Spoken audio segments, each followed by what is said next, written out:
Démocratie et efficacité politique de long terme, compromis impossible? Texte écrit par Mecha Gorgon.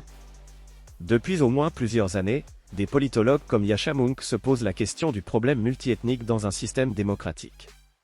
Le multiculturalisme peut mettre en péril l'horizon universaliste de nos démocraties modernes par des revendications sectorielles ethniques.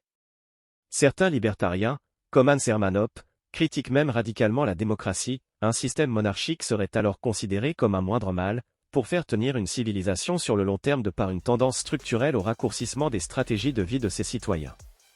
Si ce n'est pas suffisant, pas mal d'écologistes considèrent la lenteur de prise de décision significative dans nos systèmes démocratiques pour lutter contre le changement climatique comme un problème dit de « tragédie des horizons ». C'est-à-dire que nos politiques restent trop engluées dans l'idée première et court-termiste d'être réélus sans considération pour le long terme environnemental, érosion de la biodiversité, risque de déplacement climatique de population, etc. La critique du système démocratique sur différents sujets n'est en réalité pas nouvelle, elle existait déjà depuis au moins Aristote. Quel est le bon mélange entre démocratie, monarchie, aristocratie du point de vue de l'efficacité politique de long terme? Néanmoins, force est de constater qu'aujourd'hui le récit qu'on attribue à Francis Fukuyama sur l'idée de la démocratie libérale comme l'horizon politique indépassable semble avoir pris du plomb dans l'aile. Tous ces sujets connexes à la démocratie ne seront pas tous abordés ici. L'idée de cet article est surtout de questionner l'efficacité d'un système démocratique sur les critères de la prospérité de long terme et de la prise de décision sur certains sujets. Existe-t-il un effet, courbe de Lafay, de la démocratie sur la performance économique d'une nation?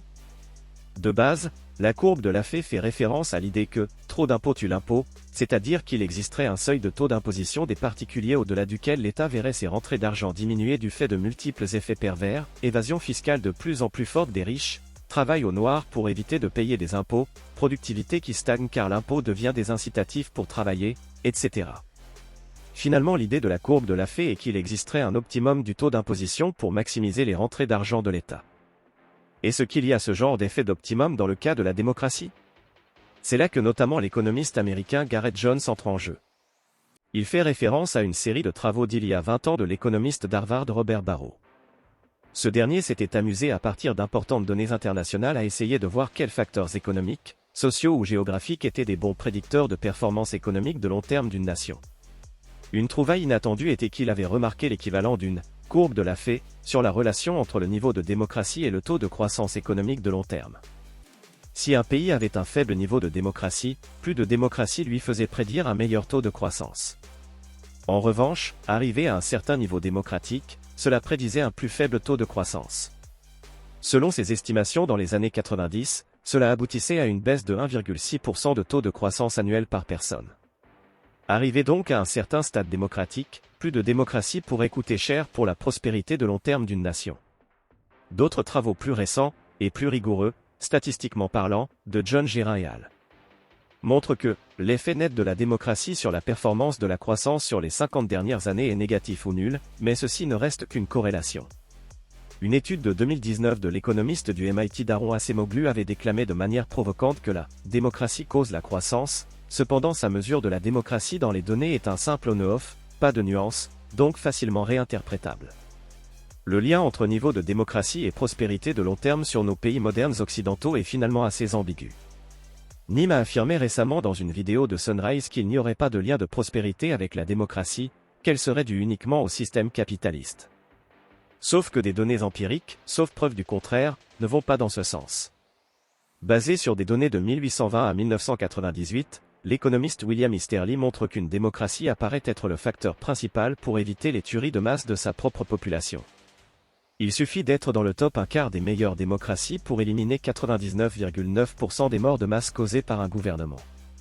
Avoir donc un système d'élection raisonnablement compétitif, une certaine liberté de la presse et permettre aux citoyens de pouvoir choisir leur leader apporte certains bienfaits non négligeables. Seulement c'est évident jusqu'à un certain point, comme on vient de le voir, même si cet optimum n'est pas encore bien défini. Une alternative, l'épistémocratie? Le philosophe politique américain Jason Brennan sortit en 2016 le livre Against Democracy, et définit le terme « épistémocratie », un système politique où seuls, les plus informés, votent pour élire leur leader, the rule of the knowledgeable. En démocratie, pourtant, on dit souvent que certains organes politiques, le système judiciaire par exemple ou la banque centrale, devraient être indépendants, mais peu se pose la question de la signification de ce qu'est être indépendant dans un système démocratique. Généralement, comme le suggère Gareth Jones, cela veut surtout dire indépendant des votants, bref être une entité non démocratique. Une fois, des économistes monétaires avaient cherché quelles formes de règles et bureaucraties gouvernementales prédisaient le succès économique et lesquelles prédisaient la tragédie économique. Ils avaient trouvé un motif qui se répétait. Plus la banque centrale d'une nation était indépendante du processus politique, meilleurs étaient les résultats économiques de la nation. Le domaine de recherche est connu comme la littérature sur l'indépendance de la banque centrale, mais c'est un euphémisme. Une bonne banque centrale tend à être indépendante, mais indépendante de quoi? Généralement, des votants. Pour mesurer l'indépendance d'une banque centrale, CBI, les économistes Alesina et Summers se sont basés sur plusieurs critères. L'indépendance politique, si le président du board de la banque centrale est désigné par le gouvernement ou non, la durée du mandat du président du board, plus long signifie plus indépendant, si des représentants du gouvernement siègent au board, mauvais signe, si l'accord du gouvernement est nécessaire pour appliquer des politiques monétaires, mauvais signe, et si l'objectif de stabilité des prix est prépondérant et explicitement donné dans les statuts de la Banque centrale, bon signe. L'indépendance économique, l'habilité de pouvoir utiliser les instruments de politique monétaire sans restriction. La contrainte la plus commune étant liée à l'étendue par laquelle la Banque centrale peut financer les déficits budgétaires du gouvernement. Alesina et Summers arrivent à une corrélation négative entre le taux d'inflation moyen annuel et le niveau d'indépendance de la Banque centrale sur des pays occidentaux. Pour l'instant, nous n'en sommes ici qu'à une corrélation. Peut-être est-ce la culture germanique des citoyens, donc l'influence démocratique des votants, qui pousse à préférer une politique monétaire spécifique. L'horreur des brouettes de billets à l'époque de la République de Weimar a marqué leurs esprits, par exemple. Un moyen de tester vraiment la causalité sur l'indépendance de la Banque centrale, c'est de voir ce qui se passe lorsqu'un nouveau parti politique décide de changer comment la Banque centrale fait son travail. Un exemple de ce genre s'est passé en Nouvelle-Zélande en 1989, où la Banque centrale était passée d'un mode très dépendant du politique, comme montré plus haut, à bien plus d'indépendance. Le taux d'inflation annuel qui était resté élevé, 10%, depuis les années 70 dans ce pays était passé très rapidement à 1% par an en 1991 pour se stabiliser à environ 2% depuis. De plus, récemment, deux économistes australiens, Poso et Tawadros, ont montré avec des données statistiques internationales un vrai lien causal entre l'indépendance de la Banque centrale et la tendance baissière de l'inflation. On pourrait me dire que certes, l'inflation baisse, mais est-ce que cela se fait au prix social d'un taux de chômage plus élevé? Alesina et Summers ont établi le même type de graphe entre l'indépendance de la Banque centrale et le taux de chômage ou le taux de croissance annuel par personne. On ne constate pas de corrélation avec ces deux facteurs. Pour ce qui est de l'indépendance judiciaire, plusieurs pays occidentaux utilisent déjà des formes de commissions technocratiques au mérite, qui sélectionnent des juges selon des critères exclusivement méritocratiques, des États américains par exemple.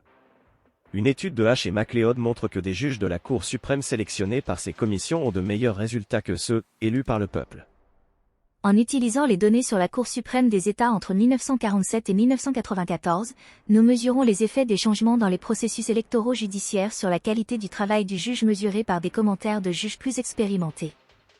Les juges sélectionnés par des élections non partisanes écrivent des opinions de meilleure qualité que ceux sélectionnés par des élections partisanes. Les juges sélectionnés par des commissions technocratiques au mérite écrivent des opinions de meilleure qualité que ceux élus par des élections non partisanes ou partisanes. Les années d'élections politiques réduisent la performance judiciaire que ce soit dans les élections non partisanes ou partisanes. Donner un mandat plus fort aux juges élus par des élections non partisanes augmente leur performance, cela n'a pas d'effet sur ceux élus par des élections partisanes. Ces résultats sont cohérents avec la vision que les commissions technocratiques au mérite ont une meilleure information sur la qualité des candidats que les votants et que le biais politique réduit la qualité des juges élus. On peut citer plusieurs exemples d'organisations qui montrent une forme d'épistémocratie. L'Union européenne est une organisation d'États qui dispose à la fois d'organes démocratiques et d'autres qui le sont moins, présentés comme les suppôts du mal par toute la galaxie souverainiste française notamment. Des députés élus pour un temps raisonnablement long, 5 ans, Gareth Jones compare sans doute à certains élus américains qui peuvent avoir des mandats plus courts. Une banque centrale, indépendante, donc pas démocratique. Beaucoup d'agences de régulation, indépendantes, notamment la Cour de justice de l'Union européenne CJUE. Un électorat relativement bien informé étant donné que les gens éduqués sont bien plus présents dans les votes des élections européennes selon une étude. Ceci montre qu'une forme d'épistémocratie est en train de se créer au sein de l'UE, les vociférations à base de « commissions de non-élus », technocratie, ou gouvernement des juges, sorties du populo-souverainisme à l'égard de Bruxelles ne sont pas fausses. La bonne question à se poser c'est plutôt, cette épistémocratie contribue-t-elle à une meilleure efficacité politique et de prise en compte des Européens pour le long terme? Du point de vue de la concurrence en tout cas, selon l'économiste Thomas Philippon, le système épistémocratique des agences de régulation de la concurrence en UE est meilleur que celui des États-Unis depuis au moins 20 ans. J'ai été surpris par le pouvoir et la persévérance des institutions au-delà de leur visée d'origine. C'est en comparant l'Europe et les États-Unis que cela m'a frappé. Ayant vécu presque autant de temps de chaque côté de l'Atlantique, je pense que l'Europe est confrontée à de grands défis, sans doute plus complexes et plus dangereux que ceux qu'affrontent les États-Unis.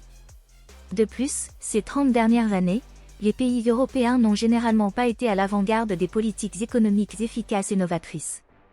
Pourtant, la politique européenne en matière de concurrence est devenue plus solide que celle des États-Unis et les citoyennes et citoyens de l'Union européenne s'en trouvent plus riches. Cela remonte à la conception du marché unique, une institution fortement inspirée de ce qui se faisait de mieux alors. C'est là l'ironie du sort. Si les ménages européens paient aujourd'hui moins cher que les ménages états-uniens pour de nombreux biens et services, c'est parce que l'UE a adopté le manuel que les États-Unis ont abandonné. C'est pour cela que par exemple le système de santé américain est aussi coûteux par nombre d'habitants ou que ses offres Internet sont en moyenne 2 fois plus chères que ceux français, environ 70 $ pour une fibre Internet contre seulement 35 $ en moyenne en France. Comme nous le rappellent les économistes Emmanuel Combes, Paul-Adrien Hippolyte et Antoine Michon, le système antitrust qui consiste à intervenir ex post afin de corriger une activité anticoncurrentielle ou d'abus de position dominante européen est très actif. L'Europe dispose d'une politique antitrust très active et peu contestée dans son fondement. Si l'on prend le cas de la lutte contre les cartels, la Commission européenne a imposé au cours de la période 2015 à 2019 pas moins de 8 milliards d'euros de sanctions, sans que cela ne soulève de vives contestations. Il faut dire que cette politique permet de mettre fin à des pratiques difficilement justifiables, dont les premières victimes sont bien souvent d'autres entreprises. À titre d'exemple, la Commission européenne a infligé en mars 2019 une amende de 368 millions d'euros à 3 fournisseurs d'équipements de sécurité pour véhicules. Les victimes directes de ces pratiques étaient des constructeurs automobiles européens, qui subissaient une hausse du prix de composants tels que les ceintures de sécurité, les airbags ou les volants de direction. De même, la lutte contre les abus de position dominante menée par la Commission européenne et les autorités nationales de concurrence est plutôt bien acceptée dans son principe. Elle vise à réprimer des pratiques, telles que des accords d'exclusivité, un refus d'accès au marché, des ventes liées, un dénigrement, etc., dont l'objet premier est d'exclure du marché un concurrent efficace, souvent de plus petite taille mais perçu comme une menace car plus agile ou plus innovant, ou de l'empêcher de se développer selon ses propres mérites. Ainsi, en 2017, la Commission européenne a condamné Google à 2,4 milliards d'euros pour avoir favorisé son propre comparateur de prix Google Shopping au détriment de celui de concurrents européens de plus petite taille. En 2018, la Commission européenne a conclu à nouveau que Google s'était livré à une pratique abusive de vente liée en exigeant des fabricants de téléphones mobiles qu'ils préinstallent l'application Google Search et son navigateur Chrome comme condition à l'octroi de la licence pour sa boutique d'applications en ligne Play Store. La sanction de la Commission européenne s'est élevée à 4,3 milliards d'euros. En 2019, elle a infligé une troisième sanction de 1,49 milliard d'euros à Google pour des pratiques abusives en matière de publicité en ligne. Donc non, contrairement à ce que raconte trop souvent la galaxie souverainiste, l'Europe est de moins en moins une passoire, et ceci c'est grâce au système épistémocratique des agences de régulation de la concurrence. Un autre exemple plus piquant et qui prend à rebrousse-poil les critères d'Amartya Sen pour un système démocratique c'est évidemment Singapour.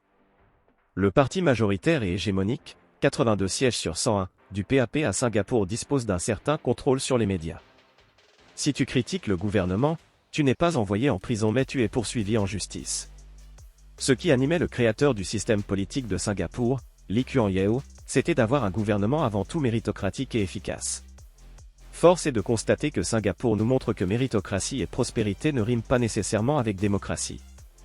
La semi-démocratie, selon les termes de l'universitaire William F. Poincase, de Singapour tient pourtant de réelles élections.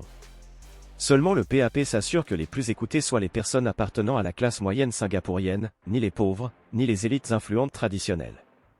Depuis 1985, Singapour a ouvert des canaux de dialogue avec la classe moyenne, appelés Feedback Uni, les cybernéticiens seront heureux, et les a étendus par divers moyens afin de prendre régulièrement l'avis de cette population sur diverses politiques publiques. D'où vient alors la performance économique de Singapour alors que pourtant, selon Gareth Jones, cette ville est 50% moins démocratique que la plus riche de nos démocraties. Plusieurs choses permettraient cela. Singapour dispose d'un QI moyen de population le plus élevé du monde, elle a donc en moyenne des citoyens particulièrement intelligents. Une anecdote que Jones donne lorsqu'il consulta un journal basique de cette ville, c'est l'utilisation du jargon technique des économistes, externalité, présent dans les discussions politiques en cours d'une politique publique. C'est un terme très rarement utilisé dans les journaux de nos pays. Il est courant que les politiciens singapouriens parlent de politique dans les journaux avec un niveau intellectuel très élevé. Singapour dispose d'un système judiciaire suffisamment indépendant pour recevoir des notes élevées du World Justice Project par exemple. À Singapour, les représentants sont élus sur un temps raisonnablement long, 5 ans, mais peut être étendu sur plusieurs élections, il y a donc une logique de « service de long terme ». La machine politique du PAP est clairement une machine efficace qui a su créer des mécanismes de feedback pour le suivi de sa classe moyenne, par la création de différents comités d'écoute. Quelle solution raisonnable pour nos démocraties occidentales ? Pour que le système démocratique occidental ne vire pas en « démocratie totale », vecteur de sous-performance économique, de démagogie court-termiste, défaut important au vu des enjeux de long terme comme le changement climatique, Gareth Jones propose en résumé. Donner subtilement plus de représentativité aux « mieux informés », les personnes les plus éduquées sont plus probables de mieux connaître la politique et d'être moins soumises à des théories complotistes. Aux États-Unis, dans la logique de Jones de 10% moins de démocratie, il peut être judicieux de modifier plus ou moins la taille des districts dans chaque État en fonction du niveau moyen d'éducation de la population du district. Aux États-Unis, chaque district a un représentant à la chambre basse du Congrès américain. Sur chaque district, si le niveau d'éducation de la population est au-dessus de la moyenne, il faudrait réduire la taille du district, à l'inverse l'augmenter lorsque le niveau moyen d'éducation est en dessous de la moyenne. Vous augmentez alors subtilement le nombre de représentants potentiellement élus par les « mieux informés ». Transformer la chambre haute d'un gouvernement, l'équivalent du Sénat en France, la Upper House au Royaume-Uni, etc., en un sapientum, Conseil des sages, ces représentants seraient élus par un ensemble plus restreint de citoyens, qualifiés, selon l'éducation, les revenus, les expériences professionnelles qualifiées, etc. Un exemple est la Upper House d'Irlande, la Synod éirienne qui a 60 membres. Sur les 60, 3 sont élus seulement par des diplômés de l'Université de Dublin, 3 autres sont élus seulement par les diplômés de l'Université nationale d'Irlande. C'est modeste mais c'est un début d'épistémocratie. D'une certaine manière, la vision d'Hayek d'avoir un Sénat constitué de personnes du privé ayant prouvé leur valeur et leur expérience en matière de droit pour la vision long terme va d'une certaine manière dans ce sens d'ajouter un peu d'épistémocratie dans le système démocratique. Ajouter au sapientum un système de sièges réservés à certains des plus gros détenteurs de bons du trésor d'un État-nation, inclure une forme de gouvernance inclusive envers les plus grands investisseurs d'un État, ce dernier s'endette en créant des bons du trésor qui sont achetés par des professionnels financiers du privé.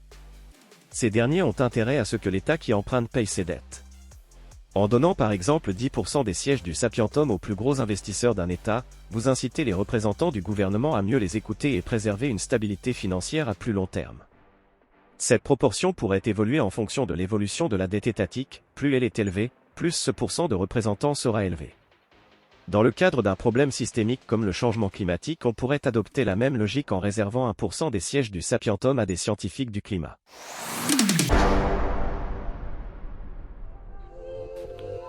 Cet audio vous a plu ? Abonnez-vous à notre chaîne afin de recevoir tout notre contenu et soutenez-nous sur Tipeee, le lien est dans la description.